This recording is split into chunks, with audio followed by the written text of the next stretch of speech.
Welcome to The Deep Dive, the show engineered for the intensely curious traveler.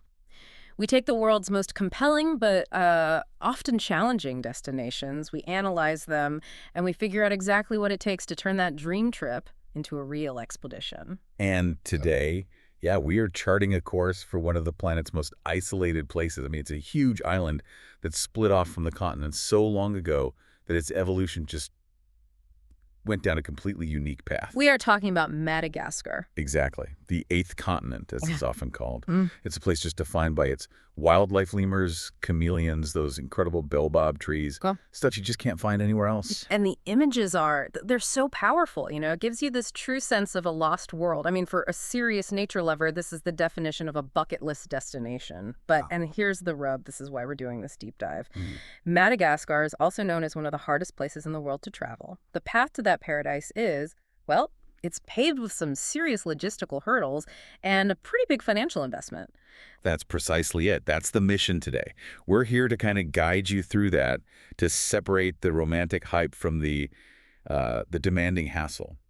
We want to figure out if a trip to Madagascar is really worth the huge commitment of time, money, and I think most importantly, patience. Right, and we're really talking to a specific type of person today. We're calling you the adventurer. Mm-hmm. You're someone with a moderate to high budget, you're patient, you get that travel can be an endurance sport sometimes, and you're just passionate about wildlife. Yeah, if you're expecting everything to run like clockwork, five-star luxury everywhere, this probably isn't the one for you. Yeah. But if you're planning this trip or even just dreaming about seeing your first indoor lemur, you need to know exactly what you're signing up for. We're going to cover the high costs, the slow pace, the locals call it mora mora, and then we'll get to the payoff. Those moments of just pure wonder. Do you think of this as an intelligence briefing for your expedition? Okay, let's unpack this. So I think we have to start with the commitment barrier. Yeah, you can't just decide to go to Madagascar next week. The commitment really starts the second you even start looking at flights. It is a huge hurdle just to get your boots on the ground. Absolutely. I mean, its whole identity is geographic isolation, right? And that dictates a really long, multi-leg journey for, almost everyone coming from North America or Europe. You have to budget at least 15 to 20 hours just in the air. 15 to 20 hours, wow. Minimum, plus layovers. And you're not flying direct. The common routes really drive that home. You're going through, Paris on Air France? Or maybe Istanbul? Yep, Paris, Istanbul, sometimes through Addis Ababa or Nairobi. Yeah. You're basically committing the better part of 2 full days just to get to the capital, Antananarivo. And this commitment is backed up by a serious cost barrier. I mean, you're not finding a bargain flight here. No, never. Because of the limited flights and the distance, you'll rarely see tickets drop below, say, $1,000 for an economy seat. Realistically, you should plan on $1,500, maybe even $2,000 or more. Especially in peak season, I'd imagine. Exactly. And peak season is, of course, when you want to go for the best wildlife viewing, so that just pushes the price up. So this initial investment, both the time and the money, it kind of reads out the casual tourist from the get-go. By the time you land, you've already made a serious commitment. You're mentally prepped for an expedition, not just a beach holiday. And that mental prep is so important, because the moment you land in the capital, everyone calls it Tana, that's when the real logistical education begins. That expensive flight was just the entry ticket. Tana itself is this bustling, chaotic city. It's a fascinating entry point, but it immediately shows you that the kind of transport you might be used to, reliable trains or tourist buses, it just doesn't exist there. The internal transport options are severely limited. To cover the big distances you need to cover to see the parks, you have 2 choices. The first is flying with the national airline. And when we say they're temperamental, that's a very polite way of putting it. We should probably define temperamental here for a second. It's not just a 30-minute delay. Not at all. We've seen sources say that flight schedules can be completely upended by government travel or even high-priority cargo. So your tourist booking is not always the top priority. So a flight could just be canceled with 24 hours notice. Or the schedule could shift by a whole day. It makes a tight, pre-planned itinerary almost impossible. It's just a recipe for disaster. So you have to build in buffer days. You have to. Yeah. Which adds time and money to the trip. Which brings us to the second and really the most critical option for most travelers: hiring a dedicated 4x4 vehicle with a driver. And let's be clear, this is not a luxury. It's not a nice to have. Our sources are unanimous. It's a necessity. It's an absolute necessity. The roads are in an abysmal state. Yeah. We're talking huge potholes, Dirt tracks, sharp rocks, and in the wet season, just mud. A normal car just can't handle it. A high-clearance 4x4 is non-negotiable. And it has to come with a driver. Yeah. You're not renting this and driving yourself. No way. You need an experienced local driver. They know the terrain, they know which roads are passable that day, they know what to do when something goes wrong. You're not just hiring a car, you're hiring a logistics expert. And that, of course, has a huge impact on the budget. It's the biggest daily expense after your international flight. You're looking at over $100 a day, easily. And for the listener with a higher budget, that $100, $150 a day, that usually includes the driver's own food and lodging, fuel, everything. So trying to haggle that price down is probably a bad idea. It's counterproductive. Their expertise is what keeps your trip on track. It keeps you safe. It's worth every single cent. Okay, so we've made the commitment, we've landed, we've got our essential 4x4 and our driver, now we hit the road. And this is where the culture shock around time really begins. Right. You have to completely throw out your Western ideas about distance and speed. Yeah. Just erase them. Google Maps is, and I'm not exaggerating, a work of complete fiction in Madagascar. So give us a practical example. A 200-kilometer drive. How long does that take? In many parts of the world, that's 2 hours on a highway. In central Madagascar, that 200 kilometers can easily take a full day, 10, 12 hours, sometimes more. An entire day. Yeah, you might be crawling along at 10 kilometers an hour because the road is so bad, or you might have to just stop for an hour because a herd of zebu cattle is crossing a bridge. It's just the reality. Which brings us to this concept of mora. Mora mora. It means slowly, slowly. But it's not a suggestion like take it easy on your vacation. It's the law of physics. It's a deeply ingrained part of the culture because it has to be. And adapting to that pace, that requires a ton of patience. It really does. And for the planner, the practical advice is simple.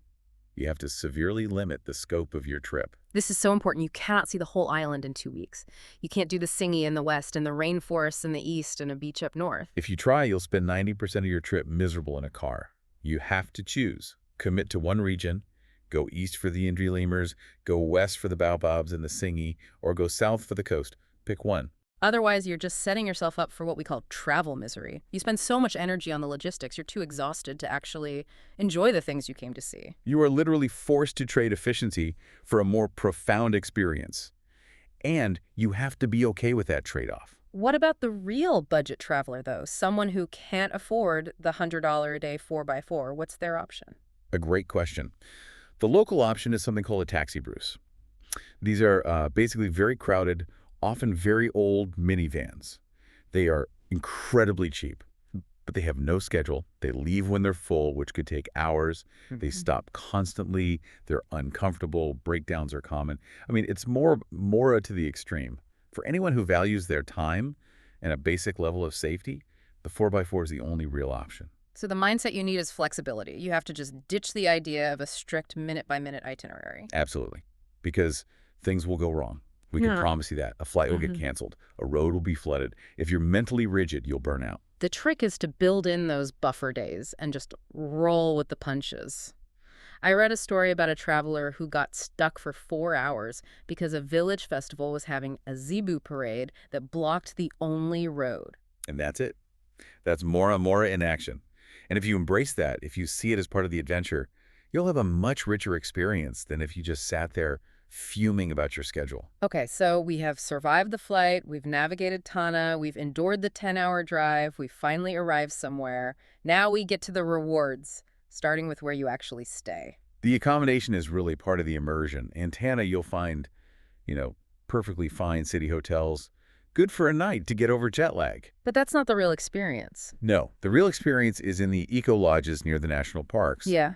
And some of these places are just stunning. They are the payoff. You're talking about these beautiful wooden bungalows, often built right into the rainforest. I've heard the sounds are incredible. Oh, the sounds are everything. If you're staying near Andesive Montadia, for instance, your night is a soundtrack of the jungle. Crickets, frogs, and then the call of the interlemur. What does that sound like? It's this haunting, eerie, almost whale-like song that just echoes through the trees. It's one of the most incredible things you'll ever hear. And you hear it from your bed. In the morning, you step onto your porch, and there might be a chameleon on a branch or other lemurs feeding nearby. That sounds amazing, but we have to manage expectations, right? It's not the Four Seasons. Not at all. Especially the remote areas. Electricity might only run on a generator for a few hours in the evening. Consistent hot water is, let's call it a rare treat, not a given. So even if you're on a high budget, you have to accept that the luxury is in the location and the experience, not necessarily in 247 amenities. Exactly. But the one thing that is universal no matter where you stay is the warmth of the Malagasy people. The hospitality is just incredible. They are so welcoming and kind. That human element really makes up for a lot of the logistical frustrations, I bet. It really does. You feel genuinely cared for. Now, we should probably talk about food, the fuel for the adventure. Yes. And it all revolves around two things, right? Zebu and Very. Zebu and Very. Very is rice.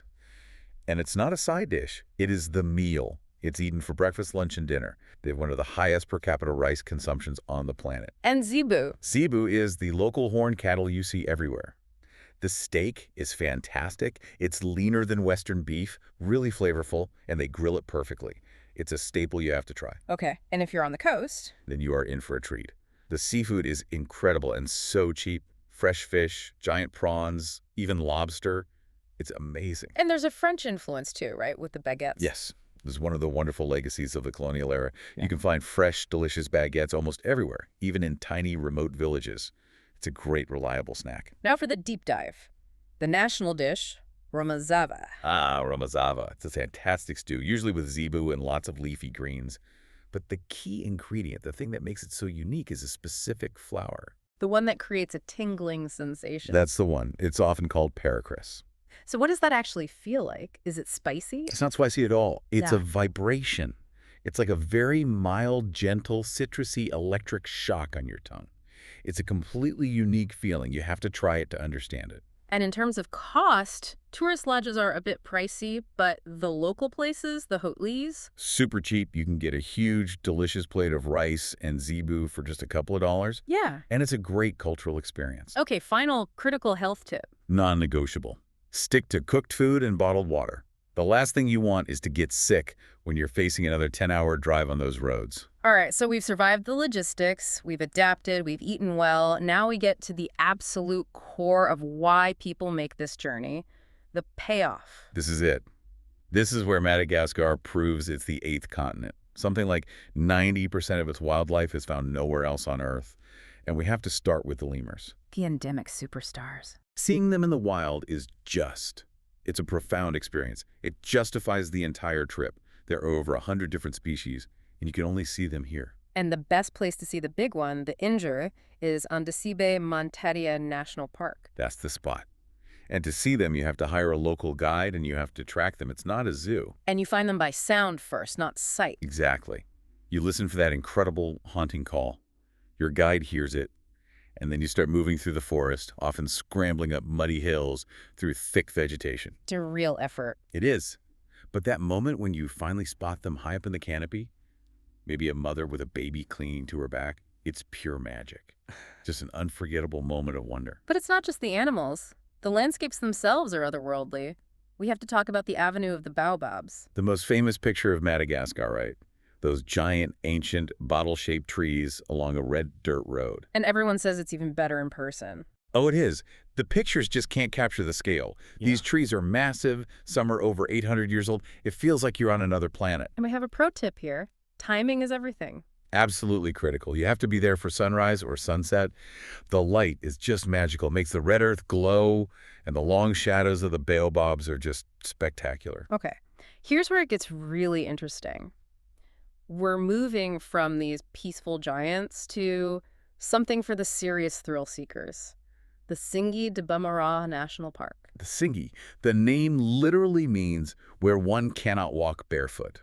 And that is an understatement from what I understand. It's a forest of razor-sharp limestone pinnacles. Yeah, it's an ancient seabed that was pushed up and then eroded by rain for millions of years, creating this labyrinth of stone razors. It's beautiful and terrifying at the same time. And this is not a casual hike. No, this is not for anyone with a fear of heights. You have to be physically fit. You're wearing a climbing harness, you're clipping into safety cables, you're crossing these rickety rope bridges suspended over deep chasms. Right. It's one of the most unique adventure experiences on the planet.